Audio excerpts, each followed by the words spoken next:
আরেকজনের ওনারা নিজেদের যে পরিচয়টা দিয়েছে সেটা হচ্ছে কি স্বার্থপর। এবার বুবলিকে নিয়ে কাজ করায় বারিশা হক এবং গৌতম সাহাকে নিয়ে প্রথমবারের মতো মুখ খুললেন চিত্রনায়িকা অপু বিশ্বাস। এবার কঠিন জবাব দিয়ে একই বললেন চিত্রনায়িকা অপু বিশ্বাস। তাই তার বিস্তারিত জানতে আমাদের সাথে থেকে পুরো ভিডিওটি দেখতে থাকুন।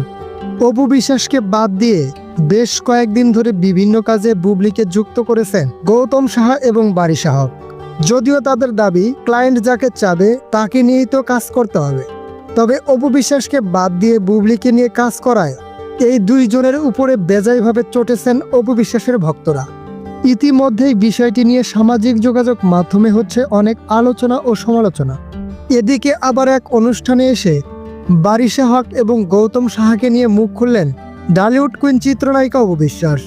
সেই অনুষ্ঠানে উপস্থাপক দেবাশিস বিশ্বাস অপু বিশ্বাসকে প্রশ্ন করেন, যেহেতু কয়েকটা বছর ধরে তুমি একটা টিমের সাথে কাজ করে আসছিলে, বলতে গেলে তোমার হাত ধরেই ওদের ক্যারিয়ার শুরু হয়েছে, কিন্তু এবার কিনা তোমাকে বাদ দিয়ে তারা অন্য কাউকে নিয়ে কাজ শুরু করে দিয়েছে। এমন প্রশ্ন শুনে অপু বিশ্বাস বুঝে গেছেন কাদের কথা বলছেন উপস্থাপক।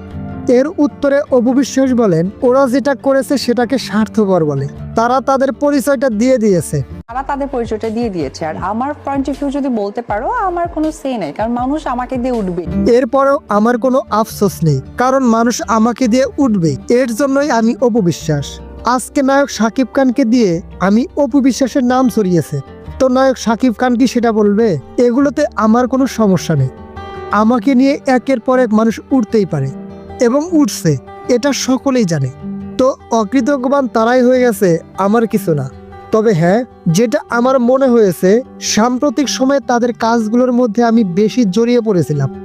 একটু সুন্দর কাজের জন্য যে প্রেজেন্টেশন সেটা দিন দিন কমে যাচ্ছিল। তাই ক্যারিয়ারটা যেহেতু আমার, তাই সিদ্ধান্তটাও আমার নেওয়া।